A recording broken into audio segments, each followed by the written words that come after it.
હવે આપણે પાર્ટ 2 લઈ રહ્યા છે. પાર્ટ 2 માં એક વસ્તુ હંમેશા યાદ રહે કે જે પાર્ટ 1 લીધો એમાં તમને એવું લાગ્યું કંઈ કર્યું જ નથી, બહુ જ સહેલું. જ્યારે પાર્ટ 2 માં ટોટલી અપોઝિટ છે. દરેકે દરેક ચેપ્ટરનું કંઈક અલગ એવું છે કે જે અગાઉ ક્યારેય ભણ્યા નથી. એટલે હાર્ડ જ છે, 100% કહીને જ લઉં છું. અમુક તમારે ટ્રીટમેન્ટ કરવી પડે, અમુક પરેજી પાડવી પડે, અઘરું જ છે પણ પાડવી જ પડશે, કારણ કે નહીં તો માર્ક નહીં આવે. પહેલા પાર્ટ ઉપર તમારા 50 આવશે 100માંથી, પણ આગળ આમાં તો એકેય માર્ક નહીં આવે. એવું છે, અઘરું નથી, પણ તમને ઇન્ટરેસ્ટ પડવો જોઈએ. સિન્સિયર એપ્રોચ જેને કહીએ ને, એકદમ સિન્સિયર રહીને તમારે અહીંયા કામ કરવું પડશે, તમારે ને મારે બંને. બરાબર. હવે સૌથી પહેલા પાર્ટ 2 માં આપણે અસતત આવૃત્તિ વિતરણ લઈએ છીએ. એનું એક્ઝેક્ટ ટાઇટલ શું છે? અમે ડિસ્ક્રેટ પ્રોબેબિલિટી ડિસ્ટ્રીબ્યુશન કહેતા હોઈએ છીએ.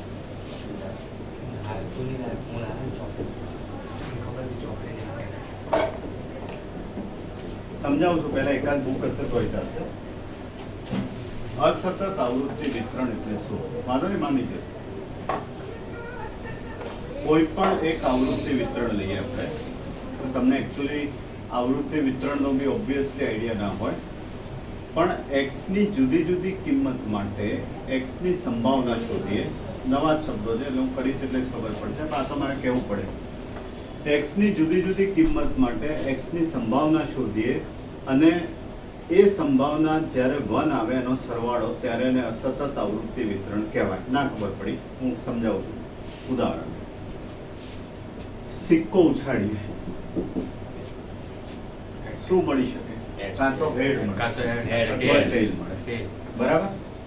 હવે આ એક્સાઈ ધારો કે, અને એની સંભાવના, ભલે સંભાવના ચાલ્યું નથી પણ બહુ સહેલું છે. સિક્કાને કેટલી બાજુ હોય? 2. એમાં હેડ મળે એની સંભાવના અડધી હોય. બંનેની અડધી અડધી હોય ને, 1/2. આનું ટોટલ કરીએ તો કેટલું થાય? 1. પાસો ઉછાળીએ, પાસો 1 2 3 4 5 6. બરાબર. 6 બાજુઓ હોય ને, દરેકની સંભાવના કેટલી થાય? 1/6. અને ટોટલ કરીએ તો ઇંગ્લેન્ડ સામે ત્રીજી વનડે છે. ઇન્ડિયાના જીતવાના ચાન્સીસ કેટલા લાગે છે? મને તો 30% લાગે છે. ઇન્ડિયા જીતે 30%. બરાબર. ઇંગ્લેન્ડ જીતે એના ચાન્સીસ 70%. આને 0.3 કહીએ, આને 0.7 કહીએ. ટોટલ કેટલું? આને અસતત આવૃત્તિ વિતરણ કહેવાય. આ લોકો અવાજ કેમ કરે? ભાઈ અવાજ બહુ આવે છે, મારા વિડીયોમાં આવે તમારો અવાજ. કોણ બોલે શકે? નોર્મલ. ચલો, હવે આ જે આવૃત્તિ વિતરણ છે એને અસતત આવૃત્તિ વિતરણ કહેવાય. મેઇન વસ્તુ જે પહેલા લેક્ચરમાં તમારે યાદ રાખવાનું છે કે કુલ સંભાવનાનો સરવાળો કેટલો થાય? 1 થાય. કોઈ પણ પ્રયોગ કરીએ એમાં કુલ સંભાવનાઓ હંમેશા કેટલી થાય? 1 થાય. મેં 3 ઉદાહરણ દીધા. કુલ સંભાવના એટલે સરવાળો કરીએ તો કેટલું થાય? 1 થાય. એના બેઝ ઉપર આજનો લેક્ચર. બરાબર. લખો, કોઈ પણ સંભાવના વિતરણમાં, અને ઇંગ્લિશમાં ડિસ્ક્રેટ પ્રોબેબિલિટી કહેવાય, બરાબર, ઠીક છે. કોઈ પણ સંભાવના વિતરણમાં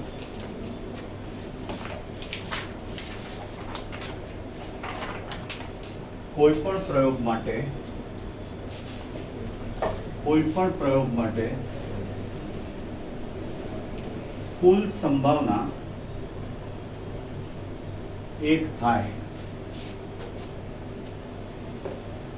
એટલે કે sigma pxi equals to 1. Sigma pxi equals to 1. આજનો લેક્ચર એના બેઝ ઉપર મધ્યક આવશે. હું અહીંયા જોડે એડ કરી દઈશ. પહેલા જ તમને કન્ફ્યુઝ નહીં કરું તમને. જરા બુક ઓપન કરો, આપણે કઈ રીતે સિલેક્શન કરવું છે દાખલાનું જોઈ લઈએ. ચોપડીમાં ચેપ્ટર, એટલે ચોપડી 4 વચ્ચે એક જ જણ લાવ્યું એવું છે. Good, very good. કોઈ પાર્ટ 2 લાવ્યું નથી? સોમવાર આપશે. બોલો. મારા જોડે પડીએ પણ મને બાકી યાદ ના આવ્યું. એક્સપ્લેન આવતો. બરાબર, મને જોવા દો અહીંયા ક્યાંય પાર્ટ. સ્વાધ્યાય 2.1. સૌથી પહેલા આપણે લઈશું દાખલા નંબર 4. 2.1 માં ચોથો દાખલો.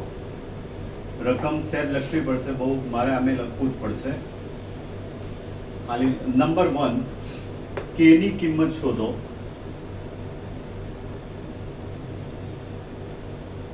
નંબર 2 મધ્યક શોધો,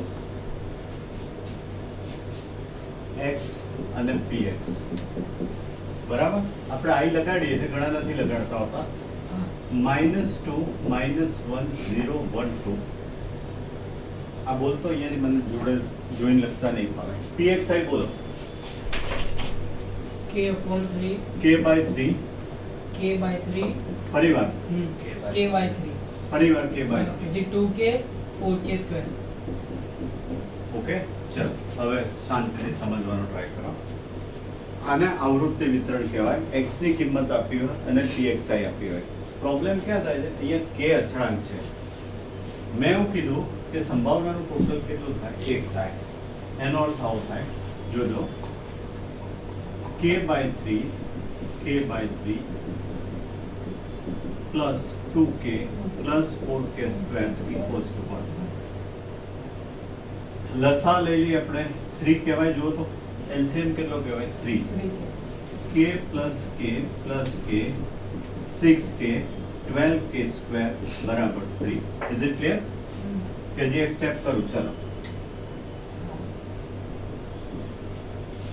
બરાબર, હવે ઉપર ટોટલ કરું છું. 1 2 3 6 9 9k plus 12k square. 3 ને સામે લઈ જાઉં, 3 થાય. એ જોજો નીચેની રેન્જ આવે છે ને, ખાલી વિડીયોમાં જોઈ લેજો. નીચેનો આવે. બરાબર. હવે 9k plus 12k 3 બરાબર 3. પહેલામાં જ અવયવ આવ્યા, પહેલામાં જ અવયવ આવ્યા. બોલો, આપણું નસીબ જો તમારું, કોઈ રસ્તો જ નથી બીજો. ટોટલ 1 થાય. મેં એનું 1 કર્યું. 12k square plus 9k minus 3 equals to 0. 3 common લેવાય. પહેલા એક સિમ્પલ રસ્તે જજો કે અવયવથી નહીં છુટકારો ચાલે આમાં. 4k square plus 3k minus 1 બરાબર 0. 3 સામે જાય. 4k square plus 3k minus 1 બરાબર 0. ગણાનું મેથ્સ અહીંયા પૂરું થઈ જાય. 3 ના ભાગ પાડવાના. ગુણાકાર 4 એકા 4 થાય. 3 ના ભાગ પાડવાના. મેં અહીંયા લખ્યું છે, એના ભાગ લો. હજી આ લખીએ ભાગ. ગુણાકાર કેટલો થાય? 4 ગુણ્યા 1. 4 minus 1 3 અને સમજી ગયા? 4 એકા 4. હું અહીંયા લખીશ એટલે ખબર પડશે. 4k square plus 4k minus 1k minus 1 બરાબર 0. તમને એવું થાય કે આ પ્લસ માઇનસ ક્યાંથી આવ્યા? આપણે કોના ભાગ પાડ્યા? 3k ના, 3k ના. આ બેનો તફાવત કરો, આ બેનો સરવાળો કરો એટલે 3k થઈ ગયું. Plus minus. અને અહીંયા માઇનસ હોય છેલ્લું પદ, એટલે પહેલું પ્લસ હોય, બીજું માઇનસ, કારણ કે આ પ્લસ છે. તમે સમજો, પહેલા અત્યારે ટેમ્પરરી એટલું યાદ રાખો કે અહીંયા માઇનસ છે ને, એટલે એક પ્લસ આવે ને એક શું આવે? માઇનસ. અને 4 માંથી એક જાય તો આવી હેવી ઇન્ટેન્સિટી કેમ પહેલા દાખલામાં ખબર ના પડી? 4k k plus 1 minus 1 k plus 1 બરાબર 0. યાદ આવે છે? ઓકે, બબ્બેના ગ્રુપ કર્યા મેં. એટલે એક અવયવ k plus 1 અને બીજો 4k minus 1 બરાબર 0. તો k plus 1 બરાબર 0, 4k બરાબર 1, એટલે 4k એક સ્ટેપ વધારે કરું છું, બરાબર 0. તો k બરાબર -1 અથવા k બરાબર 1/5. બરાબર, લખી દો ખાલી આટલું k ની વેલ્યુ સુધી. ત્યાં આગળ સર કોમન કાઢવાના. કોમન લીધા. કોમન નીકળવાનું. અને કોમનમાં શું યાદ રહે કે તાળો મળે આમાં. આ બંને સરખા જ આવે. ખરેખર પહેલો દાખલો અને નહોતો બીજું? લેવાનો. આ દાખલો ખરેખર નહોતો લેવાનો. પહેલો જ સમ મને એમ કે તમારી ચોપડીમાં ન્યુટ્રલ આપ્યું હશે. લાવો તો મને 1 મિનિટ આપી દો તો. આ લોકોને હજી આ દાખલો નથી આવ્યો ઇંગ્લિશમાં બી. ખબર નહીં યાર, કદાચ એ લોકોમાં નહીં હોય.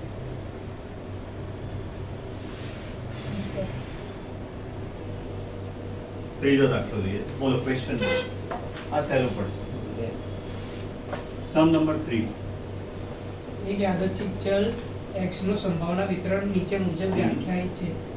બોલો px બરાબર k ભાગ્યા x પ્લસ 1 અને plus 1.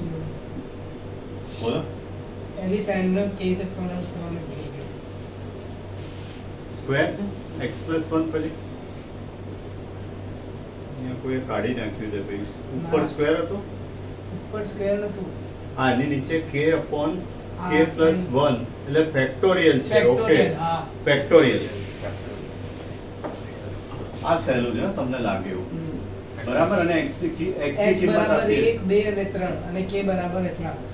ઓકે ચલો આટલું જ છે ને 1 2 3 જ છે કરાવો સિમ્પલ છે જો શું માંગ્યું છે શું એને k ની કિંમત k છે હા. આજે ખાલી k જ કરીએ છે મધ્યક પછી કરીશું શાંતિથી બહુ ઉતાવળ નથી કરતા xi અને pxi બહુ જ સહેલું 1 2 અને 3 હવે જોજો પહેલા 1 મૂકું ને હમ. k upon 1 plus 1 ફેક્ટોરિયલ બધી ગણતરી બતાવું છું k upon 2 ફેક્ટોરિયલ ફેક્ટોરિયલ એટલે શું જે આંકડો હોય એને 1 સુધી લઈ જવાનો જે આંકડો હોય એને એટલે k upon 2 into 1 k by 2 પરિવાર k upon 2 plus 1 ફેક્ટોરિયલ એટલે k by 3 ફેક્ટોરિયલ 3 2 1 બરાબર એટલે k upon 6 ખબર પડે છે ત્રીજી વાર k upon 3 plus 1 factorial k upon 4 factorial k upon 4 3 2 1 એટલે k upon 24 થઈ ગયું હા. ફેક્ટોરિયલ એટલે જે આંકડો હોય એને ક્યાં સુધી લઈ જવાનો 1 સુધી એક સુધી હવે આપણો નિયમ શું હતો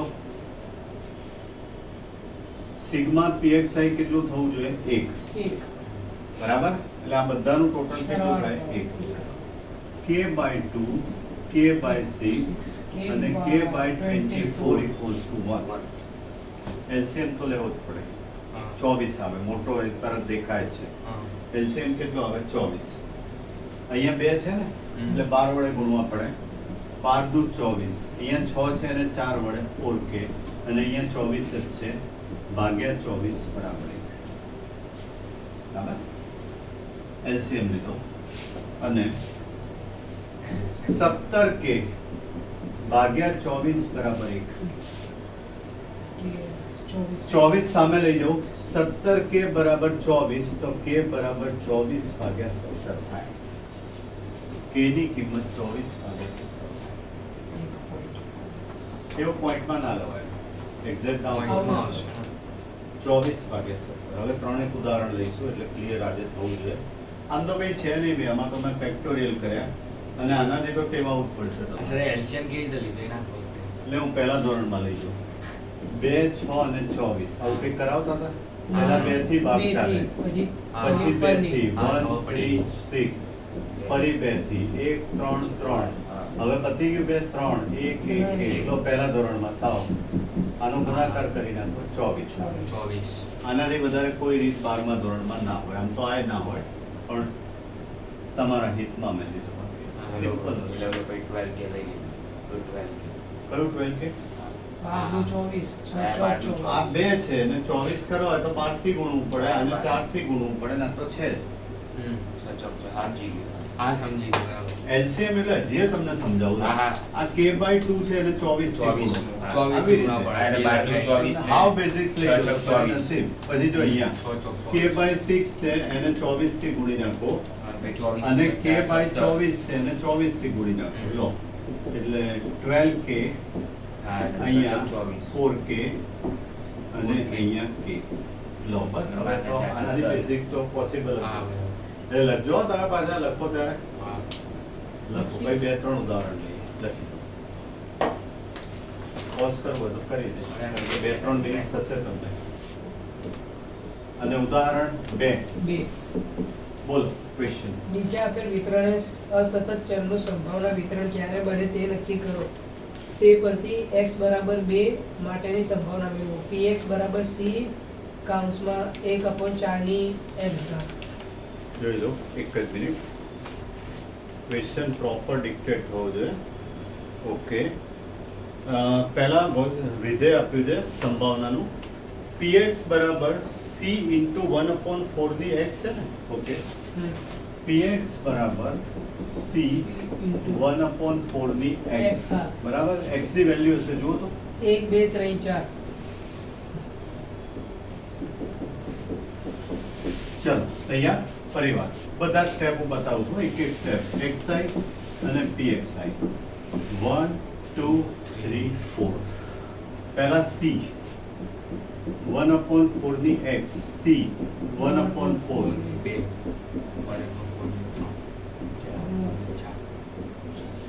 બરાબર હા c into 1/4 c into 1/16 1/64 અને c 1/256 થઈ ગયું એનું જ કર્યું છે મેં હા હવે સિગ્મા pxi બરાબર 1 એટલે c by 4 c by 16 c by 64 c by 256 equals to 1 હવે આવામાં છે ને તમે પેલું ના કરો ડાયરેક્ટ મોટો આંકડો હોય ને જે એલસીએમ હોય સંભાવના વિતરણ હા એટલે 256 આપણે એલસીએમ લઈએ 64 64 ચોક 64 ચોક પ્લસ c સી હા બરાબર હમ. આના જેવું જ કર્યું ને, હમણાં કર્યું તું એ જ કરી પ્રોસેસ મેં ફરીવાર ટોટલ કરું છું એટલે સી રહી ગયો લખવાનો વર્ગ સી સી 64 80 84 અને કઈ નહીં એટલે 85 સી બરાબર 256 સામે જાય એટલે સી બરાબર 256 ભાગ્યા 85 આવું થાય 256 ભાગ્યા 85 એક એક સ્ટેપ બતાવી દો મેથ્સમાં એક મિનિટમાં લખી નાખો ભલે વાંધો નહીં. 2 મિનિટમાં લખી દો એટલે બીજો સમજતા રહેવા દે વાંધો નહીં. ના ના વાંધો નહીં કોઈ આખું જોતું હોય તો એને વચ્ચે ગેપ મળે ને ઘણી વાર એક ફાયદો એ થાય એકાઉન્ટ તો બહુ ટાઈમ લે તો વિડિયો પોસ્ટ કરીને જોતો હશે સ્ટોપ કરી દે વાંધો નહીં સ્ટોરેજ ભરાઈ જાય તમારું તમારે સ્ટોરેજ કરી દો પોઝ કરી દે બીજા આપણા પર્સન ક્વેશ્ચન બોલો યાદચ્છિક ચલ x એક કંપનીમાં થતા વાર્ષિક અકસ્માતની સંખ્યા દર્શાવે છે તેનું સંભાવના વિતરણ નીચે મુજબ છે ઓકે સહેલો હશે એવું લાગે બોલો x 0 1 2 3 4 pxi pxi 4 કે 15 કે 25 કે 5 કે અને કે પછી પહેલો નંબર આપ્યો છે ક્વેશ્ચનમાં અચળાંક કે શોધો અને સંભાવના વિતરણ ફરીથી લખો ખરું પછી આગળ વાત કરીએ આપણે પહેલા કે શોધી નાખવું આનું ટોટલ કેટલું થાય એક થાય એક 50 કે આવે છે જો સીધું ટોટલ છે આમાં કશું જ નથી 40 44 49 50 કે 1 એટલે k ની વેલ્યુ 1/50 થાય સાદું છે સાવ સાદું અહીંયા મૂકી દઉં 4 into 1/50 4/50 એવી રીતે 15 into 1/50 છેદને ઉડાડવાનો આ જગ્યાએ એવી રીતે બધું લખી દઉં છું 25/50 5/50 અને 1/50 ખ્યાલ આવે શું કર્યું મેં હા કે ની જગ્યાએ કેટલા મૂક્યા 1/50 બધામાં હમ. ટોટલ તો બી કરી જવું જોઈએ 40 44 49 50/50 જવાબ કેટલો થવો જોઈએ 1 સીધું સાદું કેલ્ક્યુલેશન હવે એને શું માંગ્યું જો કે મળી ગયો સંભાવના વિતરણ મળી ગયું આખું pxi ની સુધારેલી કિંમતો એટલે કે વગરની કિંમતો હવે બીજું શું માંગ્યું છે જો આ કંપનીમાં વાર્ષિક એક અથવા બે અકસ્માત બને તે ઘટનાની સંભાવના શું એક અથવા એટલે પ્લસ 2 એક અથવા બે તૈયાર જ છે એકની સામે કેટલા છે 15/50 અને બે ની સામે 25/50 એટલે 40/50 એટલે 0.8 બીજું શું માંગ્યું છે આ કંપનીમાં વર્ષ દરમિયાન એક પણ અકસ્માત ન બને તે ઘટનાની ઝીરો એક પણ ના બને એટલે 0 તો p0 જવાબ તૈયાર જ છે 4/50 એકદમ સહેલો ખરેખર આ પહેલો લેવો જોઈએ આપણને એવો આઈડિયા ના હોય કે ત્રીજું ઉદાહરણ આટલું સહેલું છે જોઈ લો लिखा जाए વેરી સિમ્પલ, કોઈ અવયવ નહીં. કરો ચાલો. ભાઈ સેક્શન સી, વિભાગ સી, અને એમાં પહેલો દાખલો સેમ છે એટલે હું લઉં છું. હજી આપણે કે વાળા આવતા લેક્ચરમાં બી લઈશું. ક્વેશ્ચન બોલા જાય C1 સેક્શન સી નો પહેલો. ચલ x નું સંભાવના વિતરણ નીચે મુજબ છે. x માં 2 3 4 5. 2 3 4 5. px માં 0.2 0.3 4c ને c. બરાબર, શું માંગ્યું છે? તો અચળ c ની કિંમત નક્કી કરો. ખાલી સી જ. હવે આમ જુઓ, બહુ જ સહેલું થઈ જાય. સિગ્મા pxi બરાબર 1, બરાબર, એટલે 0.2 0.3 4c પ્લસ c બરાબર 1. આનું ટોટલ કેટલું થાય? 1 થાય. આ બે મિક્સ કરો એટલે 0.5 પ્લસ 5c ઇક્વલ્સ ટુ 1. દરેક સ્ટેપ બતાવું તો ખાલી c નો અર્થ 1c થાય, બરાબર. લો બસ. હવે 5c બરાબર 1 માઇનસ 0.5, આને સામે લઈ ગયો 0.5 ને, તો 5c બરાબર 0.5, તો c બરાબર 0.5 ભાગ્યા 5 એટલે 0.1 થાય. કેટલું થાય? 0.1. અને સંભાવના વિતરણ મેળવવું હોય 0.2 0.3 4 into 0.1 અને અહીંયા 0.1 એટલે આ 0.4 થાય. 2 3 4 અને 1 જવાબ કેટલો આવે? 1. આ ટેલી થઈ ગયું. આમાં c ની જગ્યાએ c ની કિંમત જે શોધીએ મૂકી, પોઈન્ટમાં લખેલા ના પોઈન્ટ છે આ બધા, આ બે પોઈન્ટ છે અને આ બે સાદા છે. મેં આમાં મૂકી c ની કિંમત, એટલે છેલ્લે pxi નું ટોટલ કેટલું થવું જોઈએ? 1 અને થઈ જાય છે 1. બરાબર, લખી લો અને ઓફ કરી દો વિડિયો. No need of